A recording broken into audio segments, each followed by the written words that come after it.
Hey, welcome to Bourbon and Badges, a podcast, episode 4 of our serial killer series. Serial killer, that's a lot of S's in there. Hell Serial yeah. killer series. But Silly anyway, Sally sucked I'm a pretty sure sardine. working Ingalls cereal starts with a C. yeah, that's what I thought too. Not the cereal we're talking about. That starts with a fucking capital S. So. Well, have you seen so many ingredients in cereal on that cereal aisle? I'll kill you. Yeah, Yeah. they are. If you can read them. Yeah. Well, that's But why they got we're, those pretty pictures on there. Slow Rat's going to let us know all they are to know about John Wayne Gacy. Man, a plethora of information. You're going to call me Webster after all this is done with. And then that's for a a lot new of listener, we'll call you. the Everybody's heard young of that listeners, the young listeners, that's a dictionary. I'm sure you don't use those anymore. Yeah. It's our it used to be our Google, you know. Yeah, it used to be our Google. Yeah. And you had to go to But a certain before we get- place to get your information. Before we get started with that, what we're drinking today, boys? I've got a story about that. Yeah, go ahead and somebody start. Man, Wild you like- turkey. You like that raw stuff. That Wild Turkey 101 is good, though. It is good. It's got a little bite to it, boys. We've You done know what's called 101? 101 proof. 101 proof. Hell yeah. I thought it was the Awesome. 101st tried to do it and made it right. Maybe it was. Maybe it's. Got it where it would taste decent. Hound dog Well, is not a fan. It's not bad as far as the I do like it. I've had it before. It's good stuff. I had it on the show one night. It's good. as far as the spice stuff goes. This one I prefer it over some of those stuff, or the rye stuff. Yeah. But since we're I'm talking bringing- about old stuff, man, I am bringing out the Infinity Oh, yeah. bottle. Cool. I just Woodford I'm Reserve finishing off Double my Oak. Eagle Rare. Double so- Oak. Yeah. You know, Cool. they're Double coming out Oak. with the Triple Oak. Did you know that? The Triple Oak Woodford?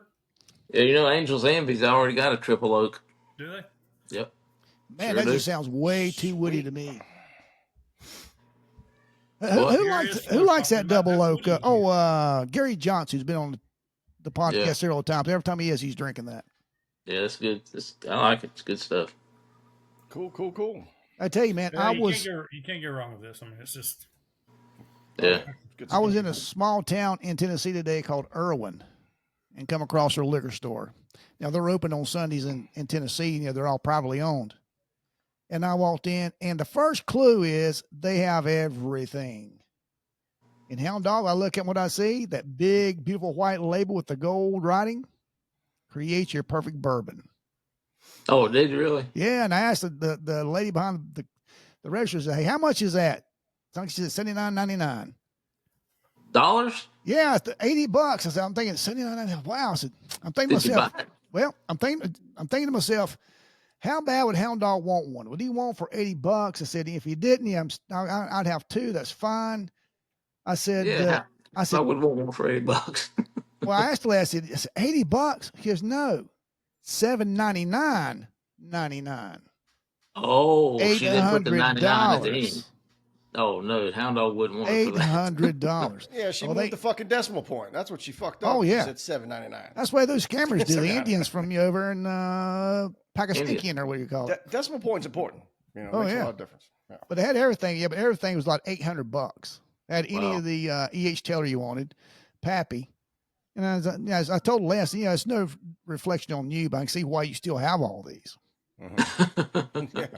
What did she say? Anything? She just said, she kind of smiled, said, yeah, you're right. But She they were, got high out to on, my store. they were high on She everything. got to my store. No, it was a white chick. It wasn't no Indian person. Oh. bourbon for you today. She'd be Very testing nice those store. bottles for a while. Well stocked, very clean. But yeah, I thought about you, Hound Dog. I thought, I may have popped at $80. I don't know. Not at 800. No, Not at that's 800. stupid. I told her, I said, and the E.H. Taylor they had was all $800 a piece too. And I said, in my state, if I can find it, it's a $44 bottle of liquor. Yeah. I'm gonna shoot want to trade. I think about E.H. Taylor up there and trade with her. I'm going to tell you right now, I'd take about every bottle I got and sell them to them for $500 a piece. They can make Yeah. $300. Yep. True. That's crazy. All right, man. True. All right, John Wayne Gacy. John Wayne Gacy. Well, take it away. Tell us about this fucker's, what's the deal with him, man? He was a sicko. Got the was part right. Yeah, he interesting. Of course, this is series 4 of the 4-part series. So you guys have made it hard on me to really pull this through and come out on top because you guys set the bar pretty high. We leveled up, bitch. You got to man. bring it. You had to wave. You had to wave. What? And I had this little thing I set up as a little prompter stand to put my notes on so I could look like I'm looking at you guys to read them. Yeah. It won't stand up. So you know what's so funny? If young people were watching this and they saw all those papers you had stacked with actual writing on it, they'd be like, why is that fucker on his phone? Why didn't he fucking just? What did we do for Steve? We saved his job. All right, guys, you guys ready? Okay, John Wayne Gacy. He was perfect. All right, man. Yeah, it's funny too, man, because it's sad because his mama loved the Duke, John Wayne. And that's where he got his first name from his daddy. His name was John Stanley Gacy. He got John from his dad, but mom says, you know what? I don't like the Duke. I'll call him John Wayne. Okay. I was wondering where that came from. Nice. Well, like John Wayne, John rode a lot of horses. Gacy rode a lot of other stuff. Yeah. Well, he was born 17. But I'm going to kill you. Yeah, 1942. One of the 3 kids. He has 2 sisters. Now, his working class family. I mean, all this is paper cut, man. What do you call it? Cookie cutter from about everything we talked about. They all fit in about the same categories. The one thing I noticed about him, though, tell me if I'm wrong, is his father was abusive and an alcoholic. Yeah, exactly what it says. Verbally disciplined him. So he might have had a little bit of abuse as a kid. Where remember mine last week, guys? Normal childhood, nothing going on. He just was a fucking sick fuck out the gate. So he wasn't made a sick. He was born that way or something. But no, you're right. Yeah. John Gacy grew up in Chicago, Illinois, and you're right. His dad was an alcoholic, very abusive, verbally and violently. Would beat him and his 2 sisters with a razor leather belt that you sharpen the razor on. The old days, like in the old bar shops. Yeah. And he's always on John because John, Gacy was overweight. Wasn't athletic. I saw that.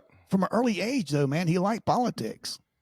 All right, but I also heard because he was overweight and kind of goofy and shit, he was bullied at school and with the other kids as well as being abused by his dad. Oh yeah, so he was getting a double fucking whammy there. Couldn't get away with it. Sounds like H.H. Holmes as well. Yeah. Yeah, so he just had it going either way, but he liked he was getting isolated. Yeah. Yeah, he liked the politics early age as well, and he had identity crisis. He just didn't feel masculine. How's that feel, Dobie? I knew that was you set yourself up and you hit it out of the park. He just didn't feel masculine. Can you comment on Dobie Dog? I feel like Dobie Dog. We have a residential expert, Dobie Dog. Dobie Dog. Give us the crooked finger. Dobie Dog has a beard. He's hiding behind his beard. He's hiding behind his beard. Yeah, I read too. I think where Gacy dropped out of high school, didn't he? He didn't even finish high school. Well, prior to that, age 11, he suffered a blow to his head on a swing. That's probably what did it. Yeah, well, for 5 years he had blackouts. He would just black out and just tip over. Oh, really? Yeah. Then the doctors found a blood clot on his brain and was able to remove it with medication. So no surgery, and that brought him back into the back to real life, I guess. Yeah. Married 2 times, 4 times each. One in the 60s, one in the 70s. Did you hear he briefly worked in a mortuary? No, I missed that.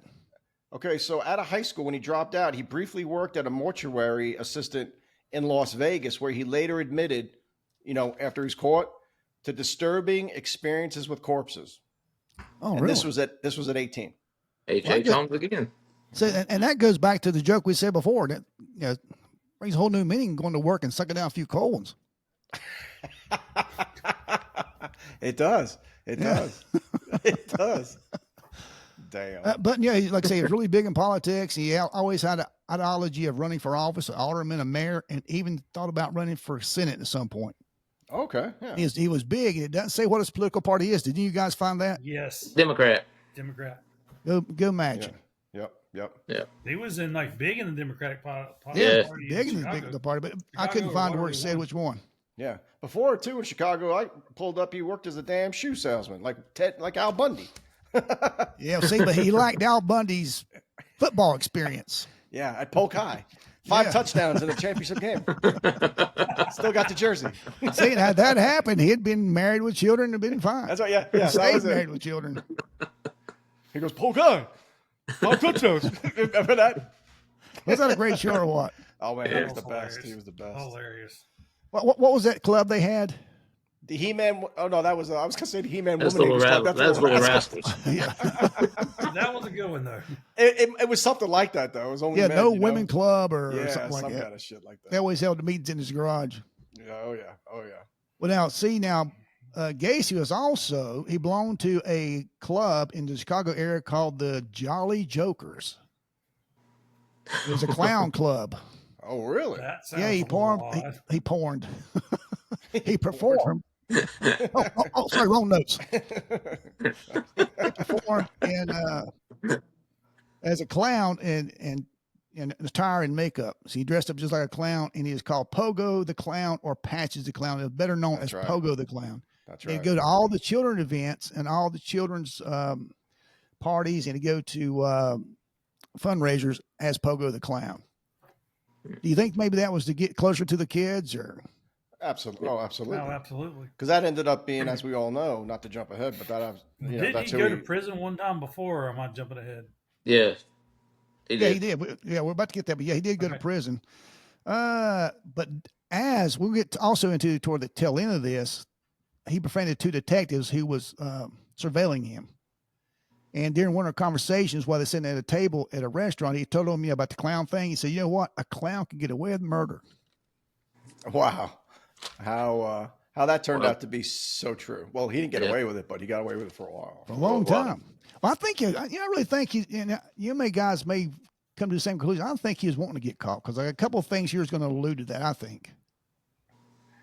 In 1968, Gacy had his first arrest for sexual assault on a teen and attempted assault on the other one, on the second teen.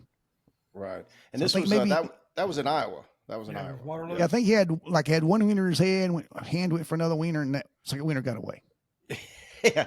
Well, he pleaded guilty. The charge was sodomy and receiving a 10-year sentence at the Anamosa State Penitentiary. So he, right there, guys, that's the indication he's targeting young boys for sexual abuse. But So he got 10 years, but he only served 18 months of it and got out for good behavior. How's that work?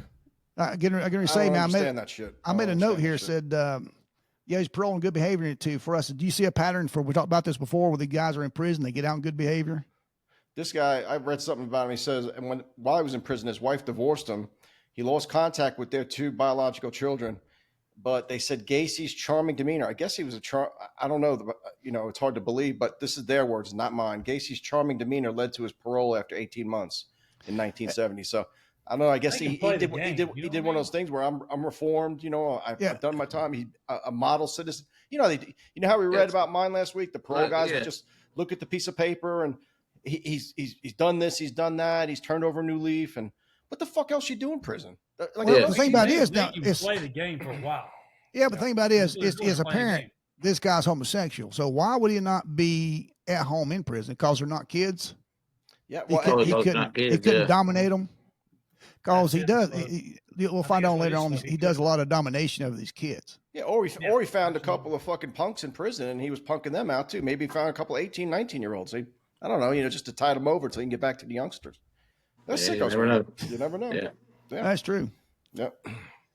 All right. 1 year later, after he gets out, he lures another teen into his car, drives into his house, gets him, a little bit of alcohol, and he sexual assaults the boy. He has sex with him. He's charged with it, but then the kid wouldn't come to court so many times. He just dropped the case. How old was the kid? I didn't note what he was. How old he was? 16 is what I'm thinking about. I did not note the age of the kid. Because these days, if a kid doesn't want to come to court in the real life today, we prosecute anyway. Yeah. Exactly. That's what's the DA. The DA prosecutes on your behalf. Yeah. You damn right. In reality, the DA does the prosecution. You're just a witness in the case for the DA's office. Yeah. Yeah. Mm-hmm. He went back to Chicago to start this shit up right after he got out of prison, right? He did. And after he got out of prison, Mom helped him buy a house. 8213 West Summerdale Avenue, Norwood Park in Illinois. Yeah, got remarried. And that would be right? the house where every homicide takes place. There you go. Okay. Ooh, that's big. Well, I think I'm that's getting where all ahead the of bodies myself. were buried, so to speak. Yeah. I may not be getting ahead of myself. Anyway, yeah, let me make sure I'm not entertain the intended crowd. Make sure I'm not missing something. I got he remarried too, just to throw that in there. He remarried Carol Huff in 1972 and started a construction business, PDM Contractors. Yeah, I didn't know where the. Okay, I've got it right. Yeah, the first murder took place after that. All right. Yeah, he started in 1971 construction business, and get this, is PDM Contractors. Do you have idea what the PDM stands for? Remember his paint, decoration, and maintenance. Well, that's pretty good. I guess to see his Pogo the Clown, Pogo the Murderer. That's what I came up with. Yeah.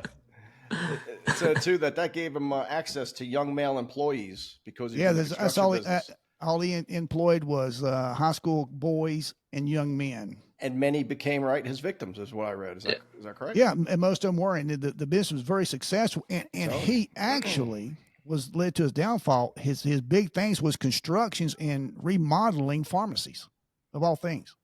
Oh, really? That was his main thing. Yeah, married again, his second wife, 1972. What did you say her name was?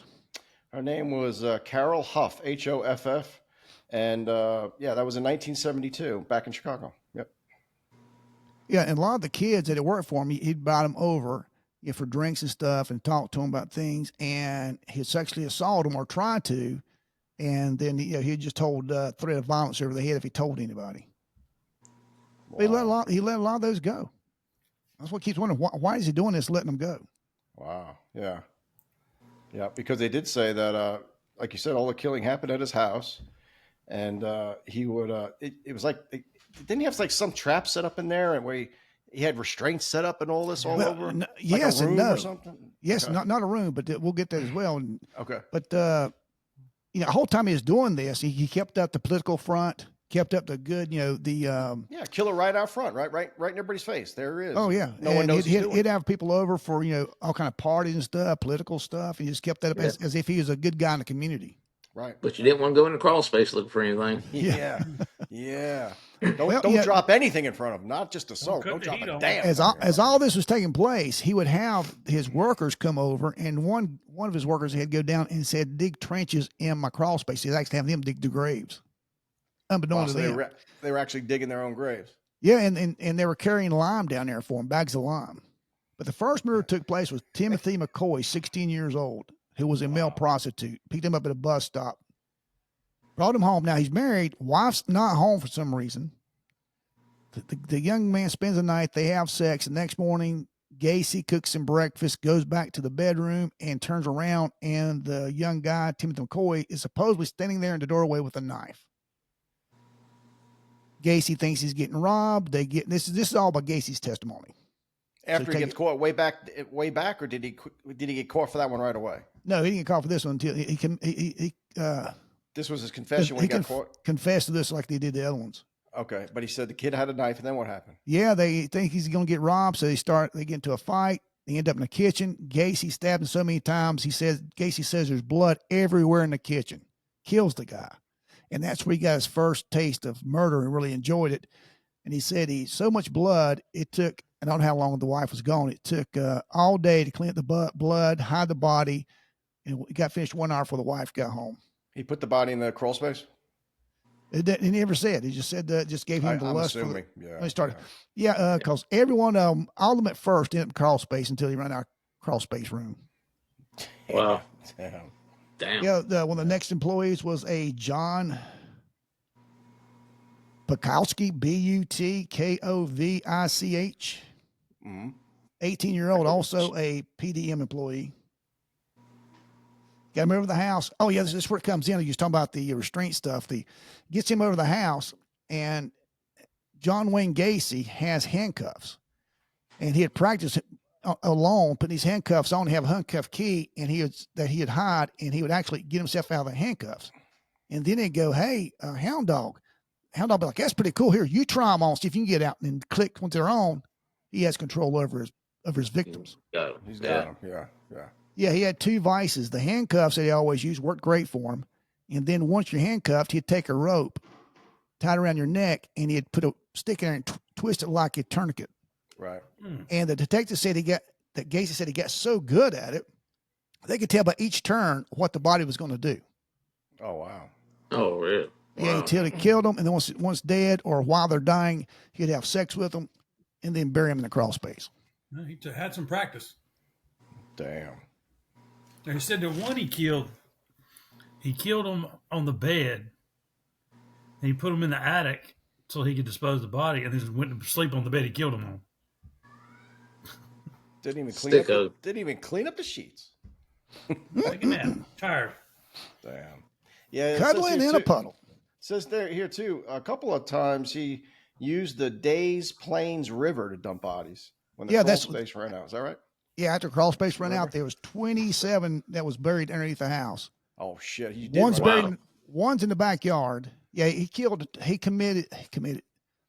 confessed to killing 33 kids.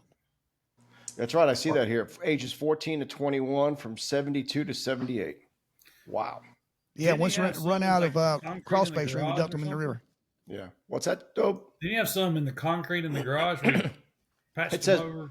It could be. It said most of them, though, were in the crawl space and then in that river is what I got. But you could be right. My understanding is one other one that wasn't buried in a crawl space or in the river. Now, that might be the one you're talking about, Double D, about the concrete. I just know he's buried. I was informed he's buried in the backyard. But it could have been in the concrete in the garage or whatever. Because they said that when they did the search warrant, there's a place in the concrete where he had patched over, and he had cracked the concrete and then patched over with concrete. You know, again, I think we talked about this before. In the crawl space alone. Did you read where he met the first lady, Rosalind Carter, in person in 1978? Wow. Yeah. She met a serial killer, didn't even fucking know it. Yeah. Wasn't he on the dating game just like Bundy? Oh, I don't know about that. I hadn't heard anything about Gacy being on the dating game. Richard Ramirez wasn't. I can't remember who the other one was, but it was Bundy and another one. Richard Ramirez. The Night Stalker. That's it. The Night Stalker. I can't remember which one it was. Yeah. Mm-hmm. So again, it goes right back. Most of these kids back in the 70s were all considered runaways, and the law enforcement really didn't look into it much because just figured. So what's going on in the 70s? I mean, I was 1970. I was 10, but yeah, that was drugs and shit, right? Coming out of the 60s, for God's sake, still, right? Every kid that was just a runaway. Vietnam War and all the fucking peace and all that protesting bullshit, right? And all that was going on. That's like Atlanta in 79, 81. They were just missing kids to start with until they started putting it all together. Yeah. Right on. Yeah, and here's another thing, too. During all these killing all these people, all these kids, he abducts a Robert Donnelly, 19-year-old, abducted him from a bus stop. I don't know if it's a school bus stop or just where, but it says bus stop. Mm-hmm. He raped him repeatedly, got him back to the house, done the handcuff trick, the whole 9 yards, and tortured him so badly the guy begged for Gacy to kill him. No shit. And Gacy would take him in the bathtub and to the point of drowning, then raise him back out till you get enough breath and right back into it. Damn. That's the only type of torture they described. They didn't say what else he was doing, but they turned him loose. If you tell anybody, I'll kill you. But it turns him loose. Damn. Wow. Well, we know he did the fucking asphyxiation torture, right? With the rope and the twisting and then the drowning. So he seemed to like that. That's like waterboarding, dude. It's like you're drowning, Yeah. So at that point, I'm wondering, is he to the point he's wanting to get caught, or he thinks he's incapable of getting caught? I think he thinks that he is outsmarted the police all this time, and he is smarter than anyone else, and he just thinks he can get away with it. Well, Doug, we're going to get that too. When he's talking to these surveillance officers, he tells them, I'm never going to go to prison for any of this. He didn't admit to them at that point, other than, I'm never going to go to prison. Yeah. He kind of they were surveillance. Their surveillance was very in his face. Let's go around, follow him in a restaurant, sit down and eat with him. Yeah. Again, this is like I say, this is the 70s, so it's not a lot of technology out there like we know today. Mm-hmm. Right. Mm-hmm. They say anything about his IQ or anything? Was he like a high IQ dude, or was he just nothing that I turned up? Nothing. I didn't either. I didn't see anything about that. I saw where they first started suspicion of him turned on to him was it 78? This 15-year-old Robert Piest? Did you? Oh yeah, I'm getting that. Yeah, I'm getting that just here in a second. Okay. Again, just as what we covered earlier, he 27 bodies under crawl space in the house. He started disposing of the bodies off I-55. I started to say I-85. I-55 off the bridges to the river. That's where he started tossing them. Yeah. Wow. Now, which brings us to December 1978, where he kills his last victim, which actually starts putting the dominoes up to get him caught. Is that Robert kid, Priest? P.S.? Yes, Robert Priest, who worked at a pharmacy, and he's wanting to make more money. And now get this, the whole time this is happening, Robert's mom is in the front parking lot to pick him up after work. He tells his mom and tells his coworkers he's going to talk to a contractor, John Wayne Gacy, about a job because he can make more money.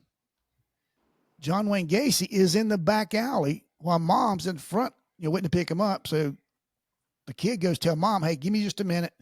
I'm going to talk to this contractor about a job. He'll be right out. Of course, he never comes back out. So it says here, many serial killers, bright, normal range. Organized serial killers who kill methodically like John Wayne Gacy or Ted Bundy have an average IQ of 113. While disorganized serial killers have an average IQ of 93, and Ed Kemper had an IQ of 140. None of those like this podcast. Yeah. They're not even in our ballpark. Jeez. 190 range? Something like that, 190? I was talking more the 60 range. Well, and all bears up. Yeah, like our 20, 40, 50, 60. like we do our work experience. How many hours, how many years on the job. Yeah, that's all together. Yeah, exactly. We'll be just past eating the crayon stage. Yeah, and licking windows. Yeah. And think about this, none of our listeners or viewers are probably would dispute any of that. No, they wouldn't. They'd say that sounds like those guys. Yeah. Well, that's what we're saying is we don't know why people watch and listen to them. It's kind of like going to Walmart at midnight. Afterwards, you feel so much better about yourself. You ever want to pick me up, go to Walmart after dark. Especially at 2 o'clock in the morning. Well, get this. Now, another nail in the coffin is Robert, he's at work with his pharmacist, and a female employee asked to borrow his jacket to go outside to take a break. Yeah.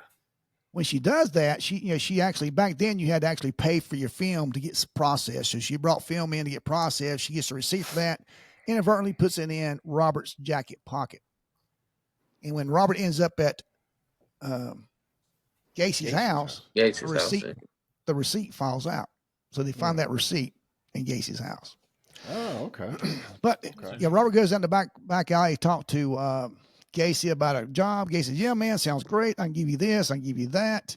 Builds it up really good. He says, but I only have vacations with me. Can you ride back to the house? Knowing that the kid's mom's in the front parking lot. He knew that. He took him anyway. He knew that. Yeah. That's what I'm saying. Is he at some point wanting to get caught now? Or don't? Yeah, he thinks he's above the law. Like he's invincible. Or he couldn't resist. Yeah, he tells a kid, I'm just a few blocks away, man. We'll be back in no time. Gets him back at the house. Start showing him the handcuff trick. And the kid liked this here. See if you can get out of it. And then, of course, he kills the kid. Yeah. And this being the last kid, he ends up in the river. Right. Was that the same one, Slow, that after he dumped them in the river, he was coming back and ran off the road in the snow? I don't know anything about that. There was one he was coming back from dumping in the river. He just dumped the body in the river. And he was coming back and ran off the road in the snow. And a state trooper came by and helped him get out of the ditch. He went on about his way. So the trooper just missed him dumping the body in the river. Hound dog, who that happened with us is one of our officers. Somebody's loading a lawnmower. Officer stops, helps him load the lawnmower up, and the guy stole the lawnmower. I've heard the story, Slow. I can't remember who the officer was. I can't remember either. He just thinks he's been a good Samaritan. The cop is one of our guys at Gastonia PD. Hey man, let me help you load that. Gets it loaded up, and he leaves, and the guy leaves with a stolen lawnmower. I heard the story, but he was an accessory. Good Lord. Hating and abetting. Yeah, it wasn't Jonas, was it? It sounds like Jonas, but I don't know. I can't remember who it was. I do remember the story. We don't have to Jonas. name him. Jonas was a friend of the podcast. He's been on the podcast before with excellent, funny stories. We had a guy not too long ago before I retired. I will not name names. But he's working off duty at a electronics store there near Walmart. He gets on. You know what I'm talking about? Or Best Buy. This lady comes out with a TV or computer or something. She says, "Can you help me carry this out?" carry it to my car. It's heavy. He goes, takes the TV to the car, puts it in her car, comes back again, goes back to work off duty. That lady was stealing that TV. That's funny. He was trying to help the lady be nice and carries the stolen TV. Oh, yeah, protect and serve, you know? Mm-hmm. Needless to say, he was on a mission to find that lady and charge her. Oh, yeah, that would be embarrassing. Like he was helping out to find this lady now.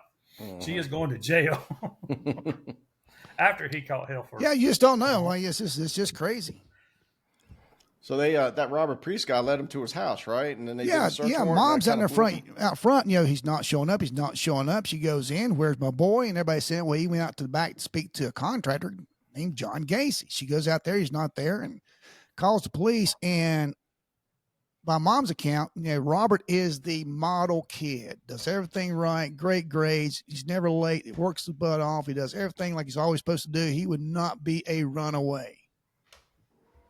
Well, they said, okay, so let's take a look at it. And they run the John Wayne Gacy's name and stuff up in the computer. And he comes back to his criminal history being a child molester, red flag. And he's the last one supposedly seen the kid alive. And Robert's 15 again, remember, he's a kid. Yeah, he's 15. And they were able, from that information, to get the probable cause for a search warrant. They go to Gacy's house. They do admit to smelling a odd odor. They find, I don't know if they found the receipt at that point or the next search warrant. They didn't have enough search warrant for an arrest. They find some things that are questionable. They find, kiddie porn. They found something like that. You know, back then, it's really hard to, you know, it's all hard copy stuff. Yeah. And they find a little of that, but it wasn't enough to make an arrest. But they decided, you know what, we need to watch this cat. So they had 4 guys on a surveillance team. And 2 work together. So 2 would work, 2 would be off, 12-hour shifts. And Rodney, you got those 2 main surveillance guys' names? I do. Let me get them real quick. Okay, the first guy is Joseph Kozenak. That's Kozenczak. He was a lieutenant and chief of detectives for the DES, Dace Plains Police Department, and he was a central figure in the investigation. And then the second guy they list as one of the main detectives was a Michael Albrecht, Albrecht, a detective with the DES. I think it's DES. What was that? Des Plains Police Department. He was heavily involved in questioning Gacy after the arrest. So he was busy interviewing him, and the other guy was in charge of county investigation. Those are the 2 main guys. There's several others, but those are the 2 main and get ones. this. They're following him around the clock. And Gacy evidently isn't an idiot because he notices that they're following him. And he's in one of the local restaurants, that night or that morning. And he says, hey, guys, if you're going to follow me, why don't you come here and sit with me? They go and sit down and develop a rapport with him. And they say, Gacy's a likable guy. That's what they were saying. Remember earlier we were talking about his personality. Yeah, real likable guy. Really, can win you over real easy. And maybe that probably helped him with these kids. Yeah. And they developed a rapport with him, and I like to think it's kind of a reverse Stockholm syndrome. Stockholm. Yeah. Stockham's a ruined been talking. I need a Stockham sandwich. Yeah, Stockholm. Yeah. So, Because Stockham sandwiches. Yeah, he befriends these 2 guys. He starts liking them. You know, he starts thinking, hey, these are my buddies. Yeah, I read this under the detective Albrecht. Gacy actually, after the arrest, offered to demonstrate his rope trick. You know, the one you were talking about? Yeah, providing a chilling diagram of his strangulation method. So he's showing the guy, and then I put it around the little kid's throat, and then I start turning it like this. Oh, yeah. And they fucking go out and text him like, oh, that's cool. I mean, what do you do there? Hey, that's neat. One part they were interviewing those detectives, and they were at his house, and they were looking for a TV. Thought they could, because the TV was stolen. They thought, so one of them says, well, can I use your restroom? So he thinks that by going to the restroom, he'll go past there, a bedroom or whatever that TV could be. It was a certain brand of TV they were looking for. So he goes past it. He goes in the restroom. He figures, I got to come out. I don't find the TV. So he goes in the restroom, and he's in there, and he flushes the toilet. When he's in there in the bathroom, the heat kicks on. And the heat coming through the ventilator, the duct. Smell? He said, I knew exactly what that smell was. Oh, yeah. Wow, I've been around Yeah. too many bodies. If you're a and he cop said- for any time of length, you know what a dead yeah, body he smells said like. that kicked me. I knew good and well there's a dead body under there. Yeah. Because they come up through like the floor. You know. Oh yeah. And he's like, Well, at that point, he said, I knew there were bodies in the house. Oh yeah. well, they're following him around, like I say, to the point Gacy, he'd get in the morning, he'd come by, he'd wave or that sort of thing. Reminds me of The Sopranos. You ever watched The Sopranos when Anthony would always pass the FBI guys, he'd wave at him, whatever, give him the bird. Yeah. Oh, Goodfellas, when they knock on the window, because the detectives fell asleep, he'll knock on the window when he's about to leave. Yo, fuck sticks, come on, we're going this way. Yeah. He wakes him up, gets in the car, tells him to come on. Yeah, that was funny. They said also, just to add to that rope trick, when Gacy showed him these rope tricks and telling him how he's doing stuff, he's showing premeditation. So he's actually hanging himself, you know. Well, they said this. Gacy was proud of it. He's like, because he's back in the limelight again. He's back. He's the main guy again. He's not no longer the second string like his dad treated him, or the same way he felt when he took control of these kids. He was the masculine one. He's not being bullied. He's not being abused. He's the one abusing. He's the one bullying. Yeah, I'm the guy. I'm the one controlling things now. That's exactly right. You know, there was eventually when they did the search warrant on his house, didn't they find a bunch of fake or imitation badges where he would stop cars too? Yeah, he did. They did. And I can't remember exactly what they found. That he had impersonated a cop one time before to get one of the victims. Yeah, he said something. He said, I didn't really do it, but I would stop cars and I'd get so much sex just from stopping cars because they would give him whatever to get out of the ticket or whatever he was thinking he was pretending he was going to get. Like, okay, I'll stop you if you give me a whatever. So he said he had a lot of sex from just stopping cars as a police officer. Well, getting toward the end of the surveillance, one evening, they're following Gacy. Gacy wasn't acting right. He's speeding. He's trying to get away from what it appears he's trying to loot them. He'd run red lights. And they end up finding him at Gacy's attorney's office. Mm-hmm. And they sat there and waited. It got to be like 4:00 in the morning. He's still there. So finally, what the hell's going on? So they went up to the attorney's office and, hey, can we talk to you a minute? I said, yeah, come in. The two attorneys you can't let him leave. You got the client attorney privilege. You can't tell you why, but you can't let him leave. To the point that he finally says, hey, he's just admitted to us for killing 33 people. They told the cops that. Oh, wow. They back out, and then Gacy ends up, Gacy's in the back room asleep, and they're scared to wake him. These are two attorneys. Mm-hmm. But finally he wakes up, and Gacy takes off, and they're following him. He goes by a convenience store that he always stopped every morning on his way to the construction business. Mm-hmm. And he gives a guy, I don't know, an undisclosed amount of pot. So, hey, man, you can have this. I'm going to wait for a while. You probably ain't going to ever see me again. And after he leaves, they go in and say, hey, what's going on? They see that he gave the clerk something. Clerk said, hey, man, I don't want it. I don't want to do it. He just gave me this pot. Here, take it. Mm-hmm.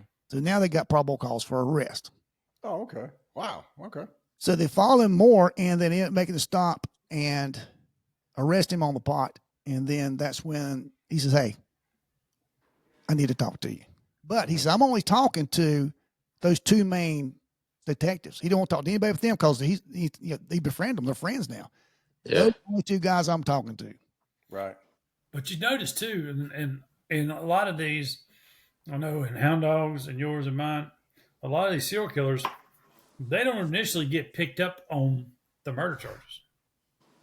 Because Holmes was a horse thief. Williams was originally stopped because of in question about the girls that he was going to see. It was always something completely different. They get hemmed up in the first place. Well, how many times all four of us has done something randomly, a random traffic stop that ended up something bigger? I know, especially you, Hound Dog, working Vice Narcotics. Yeah.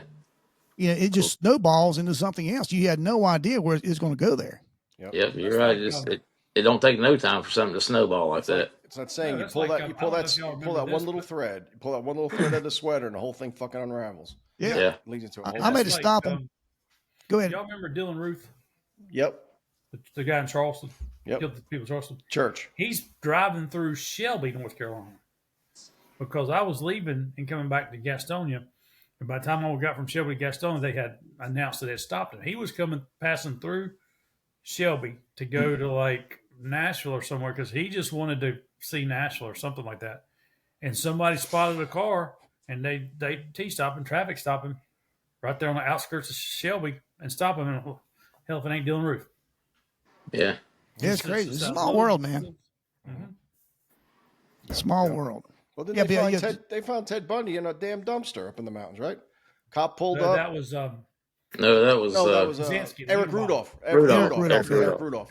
Yeah, it was the nephew at the time of our chief. Mm-hmm. Oh, really? Yeah. Postel.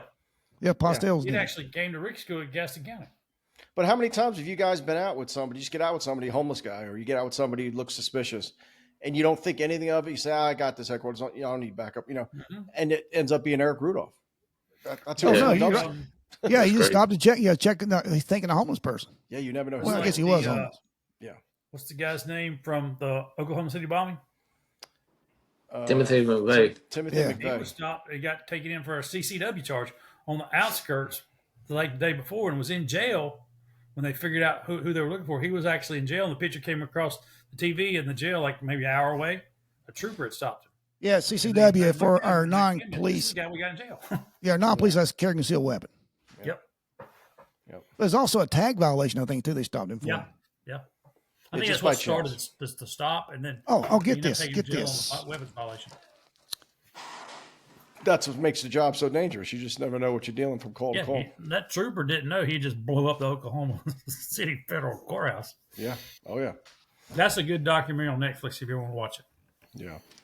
Really good. Talking about cutting hairs on this, I'm trying to find my notes where it says it. I will wing it since I can't find it. But every kid that he killed prior to a certain day in the 70s, Illinois, they had done away with the death penalty. So he got life in prison for them. But then a certain date in the 1970s, they repealed the death penalty. It came back on. So he got death penalty for the ones he killed after that. Oh, really? Oh, okay. Okay. I can't remember the actual date because I've got it here somewhere. But yeah, so he got death penalty on like 12 of the kids. The rest of them, he got life in prison, but 12 of them, he got the death penalty. Yeah. Only takes one. Yeah, they gave lethal injection in, what did I say it was? May 10th, 1994. And here's the thing. You know what? He didn't do it again. Yeah. Nope. Well, had he stayed that 10-year in prison, he may not have done it, if not, again, not as much. Instead of about 18 months. Yeah, they said he spent 14 years on death row at the Maynard Correctional Center. He maintained a bizarre public presence, giving interviews and paintings often of clowns. You remember that shit. Oh, yeah. And claiming innocence or diminished responsibilities. Paintings later became collectibles worth money, sparking controversy. Yeah, man, a painting to kill for. Yeah, exactly. Then I got here on May 10th, 1994. Gacy was executed finally by lethal injection at the Statesville Correctional Center. His last words reportedly mocked the press. Anybody know what it was? His last words? Kiss my fake ass. News. Kiss my ass. Kiss my ass is his last words. His death closed a dark chapter, but debates about his psychology and the justice system are persistent. And then they go on to how he lives on today. Like a lot of his stuff, man. The killer clowns. Oh, yeah. All the movies now have clowns that are evil and killing shit. It's well, yeah. Here's the thing, what I don't get is, I understand he used lime and all this stuff, but how do you have 27 bodies under your house and nobody calling complaint of nobody? They demolished the house. They tore it down. They tore it But down. prior to, they couldn't get in the crawl space, so they cut the floors completely out of the house. It was just a shell of the house. Yeah, when they were done anyway. Yeah. Because one of the detectives was talking about how they were doing the crime scene and finding the bodies, and back then there was no such thing as PPE, personal protection equipment, gloves and all that. They're just out there. Well, too is they said they stuck the shovel like 2 inches in the ground. The very first shovel they stuck in and found bones. The first, yeah, kind of like the clampets with oil. Somebody didn't notice the odor for that long of a period of time. I mean, he threw the lime on, and then you bury it. Unless you're right up on it, you might not catch it. I guess. I tell you, Double D, in Gastonia, in our jurisdiction, they find that they're going to sell. The realtor's going to sell the house. The kitchen had burned, and then showing the guy the house, realtor was, and they found a skeleton of a woman in the back room, laying on a mattress. Of course, they called the police. Long story short, she had died the year before, and doing door-to-door canvas we always had to do. Right. The detectives going to knock on their door. They said, "Yeah, man, we smelled something all summer. We just figured it's a dead bird." Jesus, well, I know y'all will remember this hound dog. Slow. Remember the prostitute that was wrapped up in the Debbie Marva. Yeah. Martha. Yep. I remember going home like the evening before, thinking, "God, I smell something. I don't know where it's coming from." Yeah, David Wilson's body shop thought it was a dead cow on the railroad tracks. Mm-hmm. It was Debbie. I found this interesting. As far as psychological stuff goes, they say Gacy's ability to blend into society highlighted a new concept called mask of sanity. In other words, putting on a mask like you're fucking sane, but you're really insane. Look around. Yeah, look at these four fuckers right here in front of you. But yeah, mask of sanity. So that kind of came from John Wayne Gacy. From Gacy. Well, yeah, his case study in criminology for insights into serial killer behavior, victim selection, and societal blind spots. Meaning society's looking right at a fucking mass murder and don't even see it. Hiding in plain sight. And again, that goes with the smells. That goes with the people going in and not coming out. That goes with everything. People just ignore it and go, "Oh, that's probably nothing." How many times you guys seen, somebody calls, "My house has been burglarized." You go up there and you go, "Okay," and you canvass. "Yeah, we saw some guys back a truck up and start loading shit. Oh, yeah. We just thought they were moving." Another guy, Yeah. "Oh, yeah, we thought somebody," I mean, it's just like, you didn't think to, hey, do you not know your neighbor? I took a report of everything, Rod Nader. I got a report. I had to go out to take it, and where they backed up a moving truck. Yeah. And took out every furniture, appliance out of the house. And the neighbor said that very thing. I thought they were moving. Yeah. Well, and that I had right before I retired, I was checking reports, and I started looking for this. I'm looking at this report, checking on, make sure everything was correct on it, and it was a larceny of furniture. So this lady sells her house. She's moving out of her house, and she's going to store her furniture because she's moving in an apartment temporarily until she gets another house. She don't have enough room for it.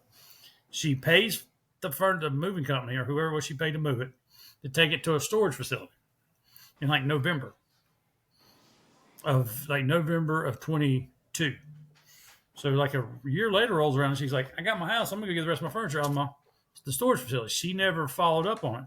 She goes to get it. It's not there. The people never took it to the storage facility. She never followed up on it, had no clue. So a year later, when she's getting ready to move into her new house, she finds out all her furniture's gone. Never even followed. That's crazy. Even checked to make sure it's delivered. Wow. All right. Yeah. I'm sure we really didn't do John Wayne Gacy. Didn't do it justice here on the podcast. There's so much out there. Some of my resources was Google, of course. You three guys were a resource. And YouTube, there are 5 or 6 documentaries on him on YouTube. So if you want to hear more, see more, that's where I've got the information from. When you start looking up the serial killers, he is one of the first ones. Him and Bundy are two of the first ones that come up. And you're right. There's so much stuff out there. And because I sit there and watch one documentary for several hours, and then there was another documentary to watch. There's a lot on Gacy and a lot on Bundy. Yeah, and Bundy was one of the super intelligent guys. He was very brilliant. And what I told my kids when they were younger, monsters don't look like monsters. Nope. Right. Monsters want to look very nice and friendly. Oh, yeah. And handsome or pretty or nice or sweet, offer you nice things like candy or fun things. And that's how they get you. That's what I always told my kids, because they think it's not the boogeyman you see on TV. Come here. They're inviting. They look friendly, Yeah. Took a class, of course, a police officer class, and they showed a video where the mom and dad's involved. They're aware of it. They're involved, but their children are not. They're playing in the playground, and they had a guy walk up and convince these kids to leave with them. And afterwards, they'd interview the kids. Why did you leave with them? They had kind eyes, or if they had nice shoes. That was the 2 biggest things the kids say. Shoes, really? Yeah, if they had nice shoes and they had kind eyes. Huh. Isn't that odd? Yeah, that's kind of like the little old lady that wanted me and my partner to kill her. Turns out her daughter and her son-in-law. Right. And she's like, cut their heads off. She looked like a nice little grandmother that would, bake you cookies and call you, hey, you got cookies, man, come and get it. But in real life, she wanted her daughter and her son-in-law killed, cut their heads off, put them in the middle of the road. No, she actually said cut their heads off. Yep. Oh, Yeah, Sure you just did. never know. grandma, Yep. take a chill. Damn. But you're right. Monster. Well, she went to prison, did she not? She went to prison for that. Stocking's too She tight. Did she get out for good behavior? I think she did, actually. I think she's dead now. Yeah, and I don't know if you guys agree, but I think that the problem is we went from punishment to rehabilitation where the biggest problem started. That's Yeah. all about Yeah. this, the biggest thing. Nobody thing wants with to punishment, punish when everybody. you start Everybody putting wants to people- blame their childhood. Everybody wants to blame society. Everybody blames everything except the guy who cut the lady's head off. He's like, I get You all the made that shit you're decision, saying, and but there are consequences it's to that past. decision. Yeah, just like the rabid dog. Once a dog is not rabid, but once a dog is vicious and starts biting people, it's hard to get that fucker not to do it. Yep. When they're brought up Yeah. that way. And that's the thing. I mean, it's People just- don't understand that there are consequences. You can't just go through life and have everything how you want it, Mhm. and then there will be no consequences to your actions. Because once you blame somebody, I tell my son this all the time. Once you blame something else for what happened, you relinquish responsibility. You no longer have to change. You no longer have to take any. Once you say, "No, Dad, it was my fault. It was his fault because of this," or my alarm clock didn't go off, or this didn't go off, or I was abused as a child. That's why I raped that person, or that's why I killed that person. You're blaming it on something else, and it takes kind of the responsibility off you, and you're blaming something else. And these people, bleeding heart people in society, go, "Oh yeah, you would like that happened to you when you were little? Yeah, hey, don't lose focus of this victim right here with no head. But when he was a kid, he was. It's just it drives me insane. You made that decision. It drives me insane. Yeah. Yep, And you're an right, adult. You made that decision. You're an adult. Yep, you made that decision, or you're whatever. You're of sound body and mind. Own up to the There are consequences for actions. Yep. Don't we all have a story when we were younger? Haven't we all been through things that? Oh, yeah. Wait. What have you heard? Well, I mean, you moved to a mountain with 3 people, motherfucker. So I know there's something in your closet. You're running from something. I don't know what it is. Yeah, we've talked about before. You go to IA, they said, "Well, you ain't talk to us." You go to IA, and they go, "No, I ain't telling you. You tell me what you got me in here for." I ain't. No, I'm not volunteering anything. You asked me a question. I'll tell you. Yeah. But anyway, yeah. So it's too much rehab today. It's one of the most. I mean, it's one of the most popular ones out there. I mean, you find so much information on it because I didn't realize. Well, I got to admit, 7 bodies under his house. I got to admit, I was a little selfish because of that very thing. And I did back when we were on the D team, the first team I was on, the police department. Actually, that's one of the books I read during third shift when I was dead. Now, Flo, for the younger generation out there, explain what a book is. Yeah. Yeah, really. It's actually a book. I read cover to cover. Very few things I've ever read cover to cover, and that was one of them. It's a book. There's paper pages. That's funny, yeah. You were talking Good about times. dictionary earlier, and I remember whenever I would do like a project in school, you guys remember this shit? We had an Encyclopedia Britannica. Yes. Oh, yeah. From A to Z. To Z. Yeah, Yeah. and you would have to get a book out to the youngsters and look through pages and look through shit to get information. Not on An no damn alphabetical computer. order. Yeah, and you were writing shit on paper, not typing it. And if you Yeah. wanted to add some shit, you added it. 2 and 2 is 4. You don't have a calculator. Oh, yeah. Jesus. Oh, I tell you, one of the happiest days of my life when the little is about the size of a credit card, but a little thinner. I mean, a little thicker. It was a word speller. If you get it close, the word check, the spell checker thing. man, Yeah. that was happy days for me because I still this day I still can't spell worth of crap. And I man, remember that exactly. You put the word in and it would change it to what it should be if it wasn't. well, no, what it now should this here was just. Do y'all remember Camelot, the music place? Yes. be. Yeah.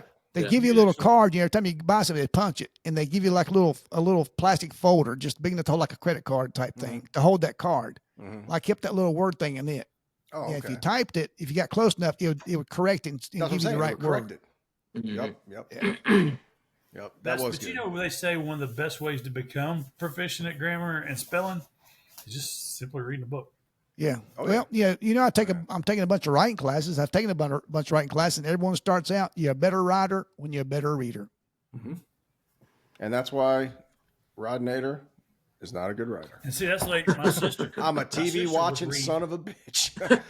I agree. I'll watch documentaries on shit. I'll watch it and I'll listen to it, but I don't like reading it. Hey, and I will tell Me you, too. So the my best. sister would read all the time, and she was smart as hell. But she would read all the time. Yeah, there's still people do that as pastime up here in the mountain. They just want to get in a quiet place and read. Yeah, I got my earplugs in the gym. I will be listening to podcasts, our shit, or someone else's shit, or I'll listen to like a doc. I'll do stuff when I'm. That's why I learn better by hearing it. Like, I'm same way. Yeah, I lose interest in reading. I can't. Just doesn't do it for me, and that makes me a retard. I know, but Well, I get tell you, the distracted best by book something else. I've read so far on writing is put out by Stephen King. I think I talked about this on the podcast for it. The first part of the book, he gives his life story. The second half of the book, he talks about writing and what he's an English major. He taught English in high school and college. Mm-hmm. He talks about the things, the tools you need in your toolbox, and he relates everything he's done back to the first part of the book where he talked about his life. And he really dumbs it down for people like me. That's good. That's good for us. Yeah. Yeah. Yeah, Can get that in an audio book. Well, I tell you, he does not remember writing the book Cujo. He said, "Man, I was so drugged out on cocaine and drinking." Really? He said, "I don't recall it at all." Yeah. I watched one of his movies of the night, an old movie of his, Maximum Overdrive. Yep. That is an old Filmed in one. Wilmington, North Carolina. That was an old. He's one. actually in the movie. Yeah, he made guest appearances in several of his movies. Yeah, Yeah, he did. he's on the very beginning. And what's so funny about that movie, and I know we're going down a rabbit hole, but I started watching the movie, in the very beginning of the movie, Stephen King's at a bank, and he's trying to get money out of a bank. And all the computers just take on their own mind. His computer starts calling him an asshole. But it's in like 84, and I'm like, 84? I don't remember going to the bank and getting money out of a computer in 1984. I mean, I was like, where was that? He might have been on cocaine at the time. He didn't realize. Yeah. Do you think? AC/DC has all the soundtrack music to it. Yeah.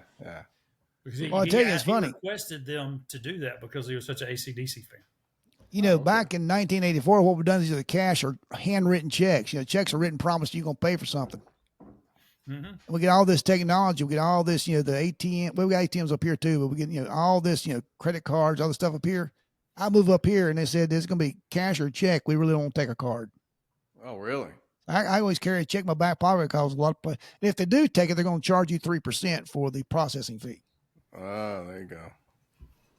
Yeah. All right, guys, we're 57 minutes into this podcast. Anything else we need to cover about John Wayne Gacy?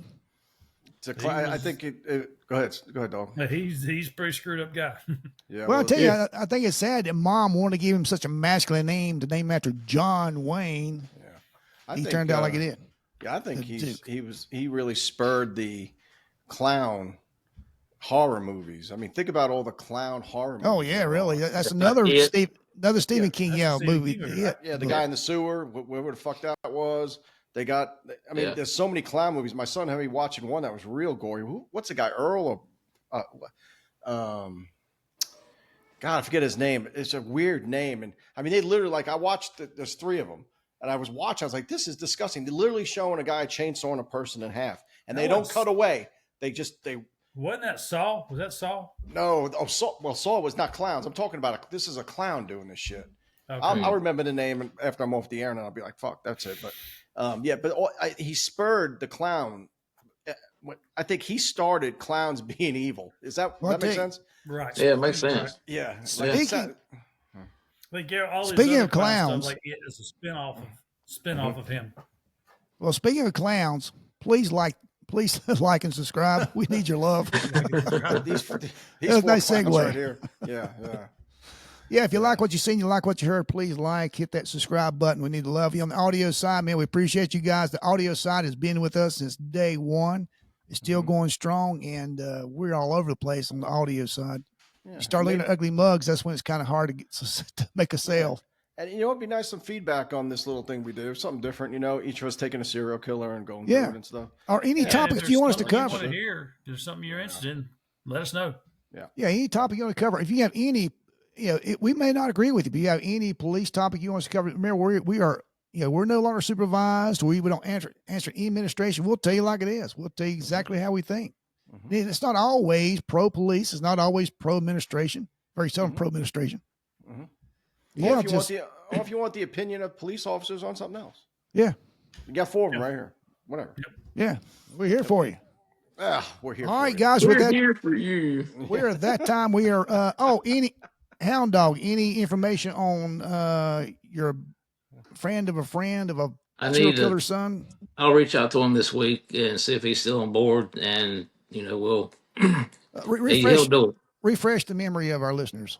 This guy is a friend of mine, lives here in Calabash, and he grew up being like best friends with David Berkowitz, the son of Sam, up in New York, and he actually goes into detail talking about seeing Berkowitz after he comes back from the army and thinking, "Oh man, I gotta stay clear of this guy."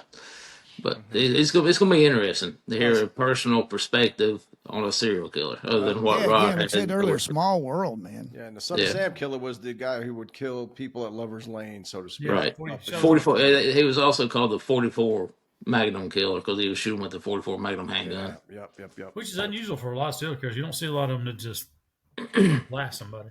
Mm-hmm. Yeah. All right, I don't think we done anything out of the way on our whiskeys. Not either. You need to recap anything on the whiskeys. One we've had. Again, on an Affinity bottle, if you're a new listener, new subscriber, Affinity bottle is when we get a new bottle of whiskey opened up, non-flavored whiskey. We add it to this, ounce and a half to this, and when it gets up so high, we drink it down a little bit. It's called an Infinity bottle because it never, ever runs out, and that's the date that we started our Infinity bottle in season 1. There you go. So that's what that is. Yeah, it stays around 100, 107 proof. Shout out real quick, and we kind of briefly, I think we kind of talked about it a little bit last week, but these people probably may never get truly recognized by name, and that's because of what they did. But those pilots that carried out that mission the other week, that's impressive. And what they did, if you dig into it and read, some say it was a female, some say it was male. I don't know, but doesn't matter. It doesn't matter if it's male or female. There were numerous pilots, and one of them was a lady. And the Democrats raised hell because when they gave the briefing, he's talking about the men. The boys. The boys done a great job. And then once, hey, wait a minute. Yeah. And he lit her ass up. Hegseth lit her ass up. He did. Yes. But regardless, I mean, that doesn't matter. They did a hell of a job. If you look into it, see how they... It'll go down in history as one of the greatest missions accomplished ever in the history. And we may never know their name because it's such a top secret kind of thing. But and guess who's getting put in for the Nobel Peace Prize? 4 times. Rod Nader. 4 times. Donald Trump. 4 times. He's up right now 4 times. Do you guys hear the Congo and the Uganda? He signed a who's he? Trump signed a peace deal. 30-year war ended 2 days ago in the White House, signed a peace deal, and we got a rare earths deal with him as well. Oh, yeah. He's a stud. It's going to be his 4th nomination for Nobel Peace Prize, but you never hear about that because everybody Trump. But those people did that. Maybe we may never know their names, but that was impressive. I agree, man. And they deserve every bit of credit. They said over 1,000 people were involved in that. 1,000, and they kept it quiet. 1,000 people. Americans that did a hell of a job. Yep. All right, gentlemen. It's that time of night. I got like I tried to say last week, but it got cut off. If anybody's down here at the coast, anywhere from Myrtle Beach, South Carolina to Wilmington, North Carolina, that stretch of Highway 17, there's a motorcycle shop out there called Sea Breeze Harley Davidson. Man, go by there and check out all the cool motorcycles, motor clothes, motor parts, and just go by there and tell everybody, you heard about it on Bourbon and Badges. Who knows? You may see me. Yeah, Hound Dog's reaching. Yeah, you never know. You never know. Cool. All right, man. Good deal. Yeah. So, and I'll put Hound Dog's address in the comments so you can go by and see him anytime you like. That's right. With his Please do. And new computer. Yeah. Just tell Bobby, his wife, that Slow sent you. Yeah.